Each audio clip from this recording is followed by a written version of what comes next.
நல்ல அன்பும் பண்பும் கொண்ட அனைத்து நல்லுள்ளங்களுக்கும் எனது அன்பான வணக்கம்.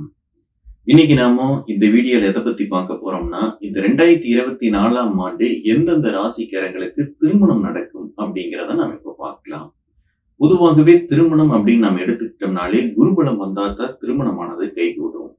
குருபலம் அப்படிங்கிறது உங்க ராசிக்கு 5, 7, 9 இந்த இடங்கள்ல குரு வந்ததுன்னா நல்ல பூர்ணமான குருபலம். இது உங்களுக்கு திருமணத்தை நடத்தி வைக்கும்.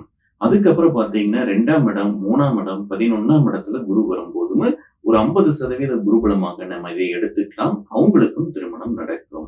ஆக இந்த வருடத்துல அப்படி எந்தெந்த ராசிக்காரங்களுக்கு திருமணம் நடக்கும் அப்படின்னு நம்ம பார்த்தோம்னா, முதல்ல விருச்சிக ராசி.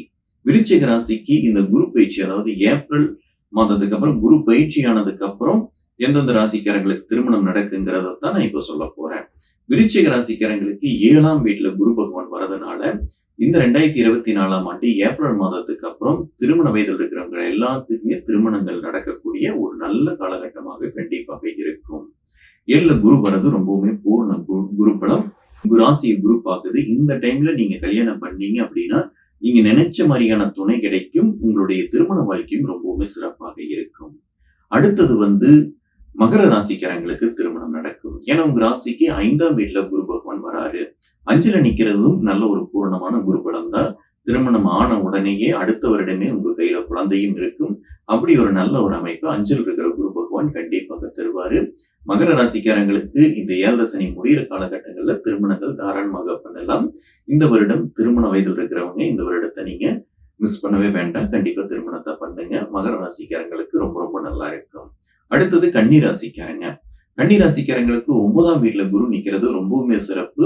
இதுவும் நல்ல ஒரு பூர்ண குருபலமாக இருக்கும். திருமண வயதில் இருக்கிறவங்களுக்கு உறுதியாக திருமணங்கள் நடக்கக்கூடிய ஒரு நல்ல ஆண்டாகத்தான் கண்டிப்பாக இருக்கும். கன்னி ராசிக்காரங்களுக்கும் திருமணம் நடக்கும். அடுத்தது மேச ராசிக்காரங்க. மேச ராசிக்காரங்களுக்கு 2ஆம் வீட்டுல குரு பகவான் வராரு. இதுவும் ரொம்ப ரொம்ப ஒரு சிறப்பான ஒரு இடம் தான் 2ஆம் இடங்கிறது. அதனால உங்களுக்கும் மேச ராசிக்காரங்க திருமண வயதில் இருந்தாலும் இந்த வருடத்துல நீங்க முயற்சி எடுங்க. உங்களுடைய திருமணம் கண்டிப்பாக நடக்கும். அதுக்கு அடுத்தது மீன ராசி. மீன ராசிக்கு 3ஆம் வீட்டுல குரு பகவான் நிக்கிறாரு. 3ஆம் வீட்டுல குரு பகவான் நிக்குது. இது 7ஆம் வீட்டை பாக்குறதுனால கண்டிப்பா முயற்சி பண்ணீங்கன்னா திருமணங்கள் நடக்கும். இது ஒரு 50% குருபலமாக நீங்க தாராளமாக எடுத்துக்கலாம். 7 சனி தொடங்குறதுக்கு முன்னாடியே நீங்க 7 சனி தொடங்கிட்டாலும் கூட விரியச்சனியாக இருக்கக்கூடிய காலகட்டங்கள்ல தாராளமாக திருமணம் பண்ணலாம். அதுல எந்த ஒரு தடையும் கிடையாது. அடுத்தது 11ஆம் வீட்டுல இருக்கக்கூடிய குரு பகவான் கடகராசிக்கு தான். கடகராசிக்கு அஷ்டம சனி ஓடிக்கிட்டு இருக்கிறங்காட்டி குருபலம் 50% தான் குருபலம் இருக்குது. கொஞ்சம் நிதானமாக இருந்து திருமணம் பண்ணிக்கிறது ரொம்பவுமே நல்லதுதான். இந்த வருடம் உங்களுக்கு திருமண யோகங்கள் இருந்தாலும் முடிஞ்ச அளவுக்கு இந்த வருடத்தை நீங்க தாண்டறது ரொம்பவுமே நல்லதுதான். அஷ்டம சனி ஓடிக்கிட்டு இருக்கிறதுனால.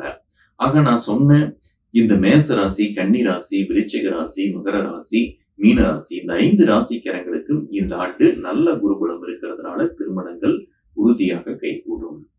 இந்த வீடியோ உங்களுக்கு பிடிச்சிருந்துச்சுன்னா லைக் பண்ணுங்க. பிளானட் டாக்கீஸ் சேனலை சப்ஸ்கிரைப் பண்ணுங்க. மறக்காம பெல் ஐகான் கிளிக் பண்ணிருங்க. மறுபடியும் அடுத்த வீடியோல சந்திப்போம். நன்றி, வணக்கம்.